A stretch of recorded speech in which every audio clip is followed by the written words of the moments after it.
humilhante. Ortúlio. Renan, vamos mudar um pouco de assunto e falar agora de viabilidade eleitoral. Veja, você tem se destacado muito entre os jovens, né? Essa subida sua se deve em muita medida às ideias e tudo mais, mas também ao seu sucesso com o público jovem. E a gente sabe que a política estratégica, ela vive de duas coisas, ideia e comunicação. Né? Não basta ter ideia e não ter comunicação, e ter comunicação e não ter ideia. Né? Estrategicamente, você tem que ter esse binômio. Como é que você vai fazer para conversar com as pessoas mais velhas, conservadoras, religiosas, aquelas pessoas que, em certa medida, não se identificam com o perfil dos membros hoje do partido à missão? Pode até se identificar com as ideias, mas às vezes nem conhece as ideias e a forma de comunicação não os aproxima. E apostar que os jovens indiretamente vão cumprir esse papel pode não ser uma estratégia vencedora. Como que você avalia essa questão?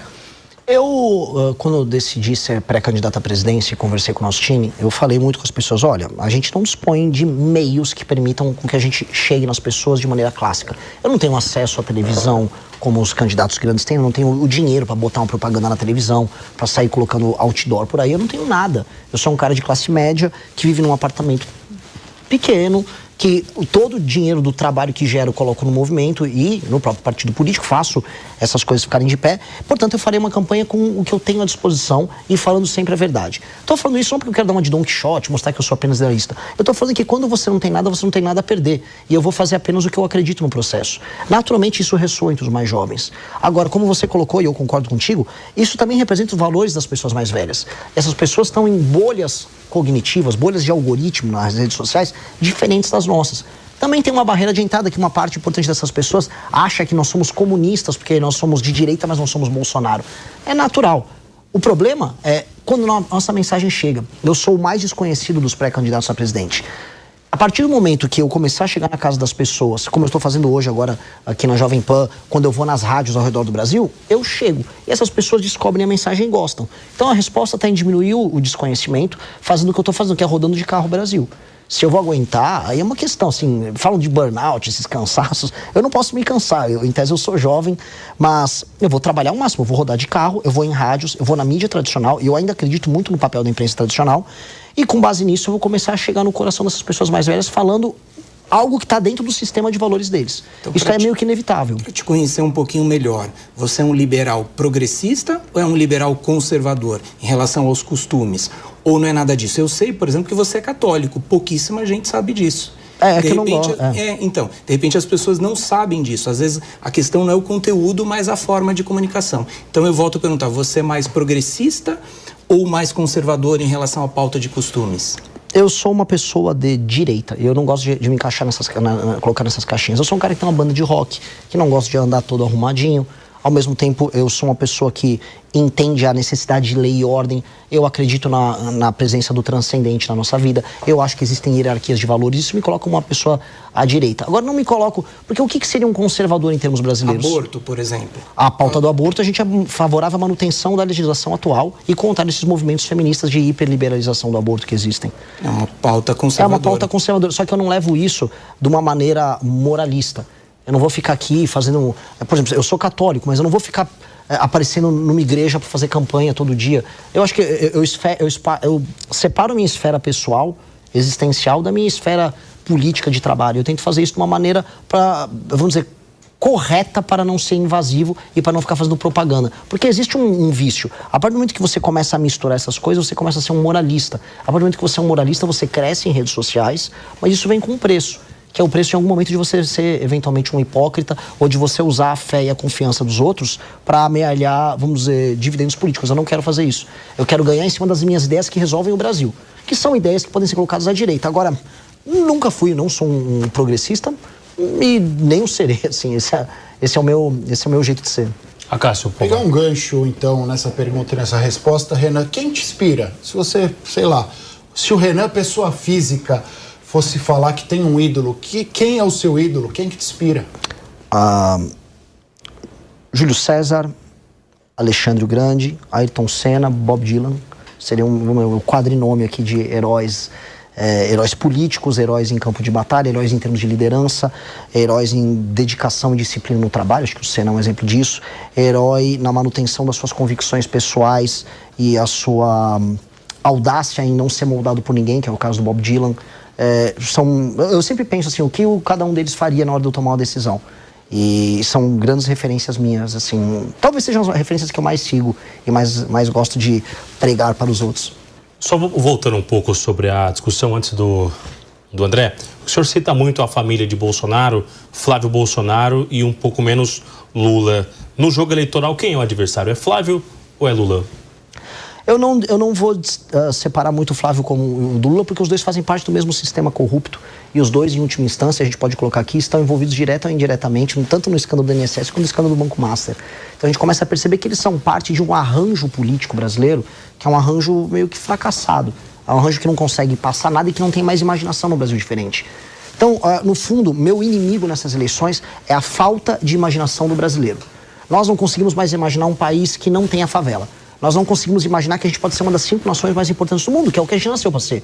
O Brasil, em condições normais de temperatura e pressão, ele é para ser uma das 5 nações mais importantes do mundo. A gente já não se imagina assim.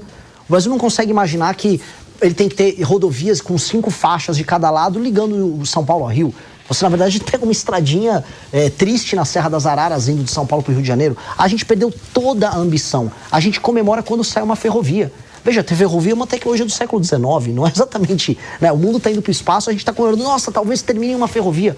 Então a gente perdeu completamente a ambição. Então quando eu falo de inimigo, eu estou só propondo coisas, ideias de futuro do Brasil. O Flávio e o Lula são coisas velhas. Eles só ficam repetindo aí os mesmos chavões. O Lula fica falando, a ditadura, o fascismo. Tá, os caras estão lá nos anos 60, 70. Flávio Bolsonaro é Salva Meu Pai, que também estava o pai dele nos anos 60 e 70. Eles só estavam em lados diferentes do PT. Eu não quero viver nos anos 70 e 70. Eu não quero viver nos anos 80 com a ditadura, com o fim da ditadura e com o começo da Constituição. Eu quero viver nos anos 2020, 2030. Eu quero saber quando o Brasil vai ter base no espaço. Eu quero saber quando o Brasil vai ser produtor de tecnologia na área de inteligência artificial. O senhor aceitando o Zema, o Ronaldo Caiado como ministro, não é também fazer uma ligação com esses nomes antigos que já estão vencidos no mercado da política? Eu não acho que essencialmente nem o Caiado nem o Zema sejam pessoas ruins. Eu acho que eles só tomam decisões políticas idiotas em não se desvincular do bolsonarismo. Quando, veja, em 2019, 2020, quando começou a aparecer para todo mundo as falhas do governo Bolsonaro, o MBL, que era o grupo político que eu fundei, começou a denunciar. E eu imaginava que o Partido Novo ia fazer o mesmo. Eu imaginava que o Caiado, que esteve nas ruas comigo pelo impeachment da Dilma, ia fazer o mesmo. Aí quando eu vi, eles ficaram com medo, porque a força dos Bolsonaro nas redes sociais e eleitoral dava medo. Aí quando eu vi o partido deles, o projeto deles, ficou meio que condicionado às vontades do bolsonarismo.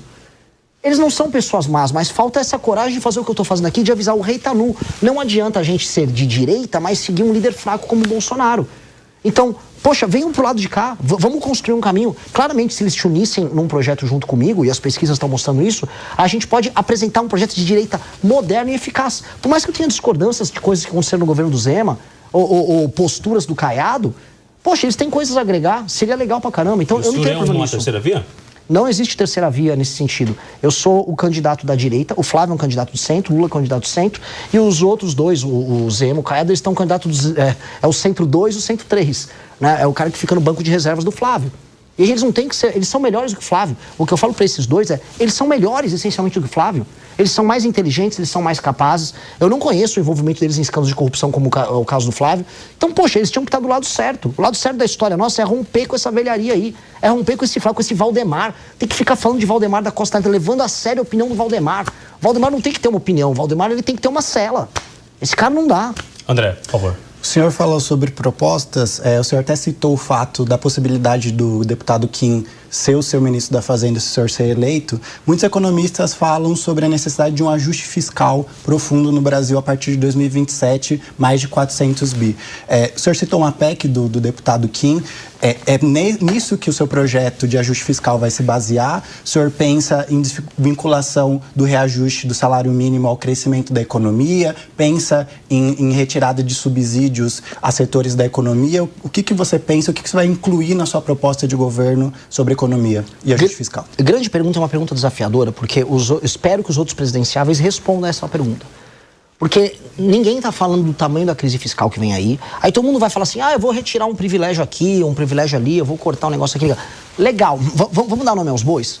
O real o Brasil vai precisar economizar todos os anos muitas centenas de bilhões para inverter essa curva de disparada da dívida, para a gente poder mexer lá na frente nos juros, para poder mexer inclusive nos impostos. Todo mundo fala em reduzir imposto, porque o imposto está aumentando, mas ninguém fala como cortar se a gente está numa situação fiscal desesperadora. Pois bem, a PEC protocolada pelo Kim Kataguiri, ela foi protocolada no ano passado, está num processo de recolhimento de assinaturas, outros 2 deputados protocolaram junto, e ela ataca todos os grandes problemas fiscais do Brasil. Das indexações, por exemplo, tanto a subida da aposentadoria quanto do BPC são vinculados ao aumento do salário mínimo. Isso acaba gerando distorção, porque o valor do salário mínimo, que cresce de acordo com a produtividade, ele acaba indo para pessoas que não estão numa atividade produtiva. Isso é injusto com quem é produtivo, por mais que tenha que ter reajustes no BPC e na aposentadoria. Falo aqui de uma outra reforma da Previdência que vai precisar fazer e que mexa nos privilégios, especialmente os privilégios do alto funcionalismo. Estamos falando aqui da desvinculação de gastos na parte de saúde e na parte de educação. Isso ninguém vai querer falar. Só que eu estou fazendo aqui uma coisa que o Milei fez. Eu estou avisando, precisa fazer, tá? Vai precisar fazer. Quem ficar fingindo que não vai fazer, basicamente está te enganando, porque ele vai acabar fazendo apenas na escondida, na muquia. E se você fizer de um jeito correto, as pessoas no Brasil vão começar a sentir a diferença rápido, no bolso. Porque você passa uma PEC como essa do Kim, que em 10 anos economiza 3,3 trilhões, sem contar a queda, a economia que a gente vai ter por conta da curva dos juros que diminui, a gente vai sair de uma Selic de 15, vai poder num horizonte de 2, 3 anos ir para 7, 8, ou seja, o dinheiro nosso vai valer mais, né? Isso vai ter um efeito econômico para as pessoas gigantesco. E aí a gente vai poder discutir, inclusive, redução de imposto e outras medidas que tenham um efeito de crescimento na economia, que vão fazer o dinheiro sobrar no bolso das pessoas. E benefícios sociais como Bolsa Família, o que o senhor pensa sobre isso? O senhor citou sobre um projeto de desenvolvimento de empregabilidade. O Bolsa Família ele tem alguns mecanismos de porta de saída, foi incluído agora nesse governo. O que o senhor pensa sobre isso? Eu acredito que para um país ainda jovem como o Brasil e com um país que se pretende ser uma das grandes nações do mundo, a gente ficar discutindo o tempo todo dar mais benefícios para as pessoas significa que a gente perdeu a energia de conquistar, de crescer, de criar. A gente vê essa energia na China, a gente vê essa energia no Vietnã, a gente vê essa energia na Índia, que são nossos concorrentes globais, enquanto aqui, o Lula vai dar um vale gás. O Lula vai dar agora uma energia elétrica. Não, agora eu vou aumentar o Bolsa Família. As discussões viraram isso, tá? O Flávio e o Lula brigando para ver quem vai dar mais Bolsa Família. O senhor é contra, então? Eu sou contra a ideia de que um país como o Brasil tenha que basear isso no seu crescimento econômico e nas suas políticas sociais. A melhor política social não é só o emprego, é o aumento da renda e a capacidade de compra do brasileiro. E aí regiões inteiras do Brasil, que hoje são economicamente inviáveis, eu digo também não vou fazer populismo, vou pro Maranhão. O Maranhão é uma inviabilidade estadual. No Maranhão, as cidades elas se sustentam só com dinheiro vindo dos outros estados. E a maior parte das pessoas, ou grande parte, vive de um misto de benefício do governo, que é aposentadoria, BPC e Bolsa Família, e o sistema político fica lá com o pires na mão pedindo grana. Não dá para viver assim, não dá para pagar essa conta. É por isso que o imposto tá caro pro entregador aqui em São Paulo. Eu vou ter que virar, primeiro eu vou escolher um lado. Eu vou ficar com o lado do pagador de imposto e da pessoa que está rendendo. Depois eu vou criar saída para essas pessoas. E a saída dessas pessoas do Bolsa Família vai desde chegar em cidades que estão desesperadamente vivendo de auxílios, especialmente cidades nas regiões norte e nordeste, e fazer frentes de trabalho, até trabalharmos com uma reforma de competitividade no Brasil que determine, assim, que o abrir e fechar um negócio, contratar e demitir uma pessoa numa empresa, que correr o risco, né, do dinheiro hoje que está basicamente rendendo na poupança ou com o título do Tesouro, vá para a atividade produtiva e aí, com o Estado trabalhando junto, e eu não tenho problema em colocar o Estado atuando junto, você começa a gerar crescimento econômico nesses lugares. E aí você começa a tirar as pessoas desse mundo auxílio. O que eu aprendi rodando no interior do Nordeste é que as pessoas querem trabalhar, especialmente os mais jovens. Quando eu cresci na região Nordeste, visitando cidades menores, é porque, especialmente o homem jovem, fala, eu não quero viver de auxílio. Eu quero ter grana, eu quero comprar um celular novo. Eu não quero ficar preso nesse circuito. E, entretanto, o que o governo federal está oferecendo, que é essa política da migalha, é achar que o cara, não, pega aí, eu te dou um vale-gás, pega um pé de meia aí e vai se arrastando. Eu não consigo aceitar isso. Bolsa Família e outras políticas são para pessoas que estão precisando e não têm condição de trabalhar. Dito isso, nós temos que fazer elas trabalharem. Acácio, por favor. Pegando um gancho nisso, Renan, pacto federativo. A gente tem um pacto federativo muito discutido, muito criticado, mas o pacto federativo é o que a gente tem diante das circunstâncias. Qual é a sua visão sobre o pacto federativo? Tem solução? O ideal é nós mantermos? que o Renan Santos, presidenciável, pré-candidato à presidência da República, enxerga no Pacto Federativo? No Brasil, quem paga a banda não escolhe a música. Então funciona assim, os estados que fazem a lição de casa, que enviam mais impostos para o governo federal, eles mandam menos, eles têm menos representação política, eles têm menos deputados proporcionalmente, eles têm, por conta do Senado, da fórmula, por ter menos estados, eles mandam menos no Senado também. E aí quem define como o dinheiro é gasto no Brasil são os estados que não mandam os impostos. Portanto, um deputado do Maranhão, um deputado do Amapá, um deputado do Piauí, eles mandam muito mais do que um deputado do Paraná, um deputado de São Paulo, um deputado de Minas. Isto é essencialmente injusto, porque aí você cria uma classe política parasitária nesses estados que rouba, vamos ser bem sinceros, o dinheiro dos outros lugares, não melhora a vida das pessoas que estão lá, porque o lance do Pacto Federativo vai muito dinheiro, por exemplo, estou citando muito Maranhão, mas vai muito dinheiro para o Maranhão. Agora, melhorou a vida no Maranhão? As pessoas estão migrando para o Maranhão? Não estão. Então, se nada disso está acontecendo, para que serve o Pacto Federativo? No fundo, o Pacto Federativo é apenas um sistema de distribuição de dinheiro das pessoas que trabalham para político corrupto no Norte e no Nordeste. Eu vou mexer nisso. E como a gente tem que mexer? Fundir os municípios. 2, criar nossa reforma administrativa, que é a Lei de Responsabilidade Gerencial, que impõe uma política de metas para os prefeitos desses municípios maiores que serão criados. Se ele não bate a meta, ele não recebe emenda e o político fica inelegível. Porque aí eu faço essa elite política que se apropria do dinheiro de quem trabalha das outras regiões, se picar. Meu querido, se você não conseguir entregar resultado como prefeito, não aumenta a cobertura de esgoto, não aumenta a atividade econômica no teu município, não aumenta o desempenho da sua escola no ranking do Saeb, por exemplo, o bicho vai pegar. Você não vai poder participar de eleição nem ter o partido no estado. Sabe o que vai acontecer? Na hora, os Kassabs, os Valdemares vão correr para ter bons administradores políticos. Até porque, no fim do dia, o que eu quero condicionar o fundo partidário e o fundo eleitoral vem do desempenho dos prefeitos e não dos deputados. A partir do momento que a gente coloca essa cenourinha na frente como um estímulo e do outro lado a gente coloca a punição caso eles não batam as metas, aí a gente cria um novo jogo, que aí o dinheiro que saiu de São Paulo, primeiro, vai precisar sair cada vez menos dinheiro de São Paulo para ir sustentar outros lugares. E 2, esse dinheiro quando chega lá, ele é bem gerido e melhora a vida das pessoas. Aí se torna bom para todo mundo e aí é um pacto. Um pacto, ele é pactuado entre as partes, ele é meio que bom para todo mundo. Do jeito que tá, é um roubo federativo. Você tira de uns para um político ladrão roubar. Tanto que eu vou falar isso nessas regiões, eu vou pro Maranhão amanhã e vou falar isso pra ele e a população concorda comigo. A população fala, mas é verdade, tá chegando todo esse dinheiro e não sobra nada? Sim, não sobra nada. O senhor comenta, o Túlio, só um pouquinho, fazer esse laço aqui rapidamente. O senhor faz uma fala muito direta, percebemos uma certa eloquência, uma virtude na própria oratória do senhor, mas uma comunicação jovem. E aquele idoso, aquela senhora que está no ônibus, que levanta de madrugada, que não olha o TikTok, que não acompanha um canal fechado, que não acompanha a Jovem Pan, uma rede social. Como que vai ser essa conversa com esse eleitor no dia a dia, que está lá na ponta, de fato, que não leva uma linguagem como o senhor está usando aqui? Eu acho que ele vai gostar. São pessoas que votaram no Lula, que é muito direto na fala, que no Bolsonaro, que é muito direto na fala. Essas pessoas apenas não me conhecem. E o que eu estou falando para elas tem uma força muito grande, que é a força da verdade. A verdade cativa, a verdade quebra preconceitos. A verdade uma hora vai tocar o coração delas. E eu confio muito nisso. E quando eu falo com essa veemência, não é nem que eu sou treinado, eu nem me considero um grande orador. Mas eu realmente, assim, eu falo de coração essas coisas para vocês. Eu falo, a gente precisa fazer isso. É tão claro que, sei lá, o prefeito de uma cidade inteira do Piauí está sendo canalha com a população e está roubando o trabalho de um dono de uma loja de material de construção, sei lá, no sul de Minas. A gente está vendo isso acontecer. E aí vem a raiva. A raiva, ao mesmo tempo vem também a indignação, vem a criatividade em procurar uma solução. Esse tipo de coisa eu acho que cativa. Se não cativar também, aí paciência, né? As pessoas querem só ser enganadas por propaganda.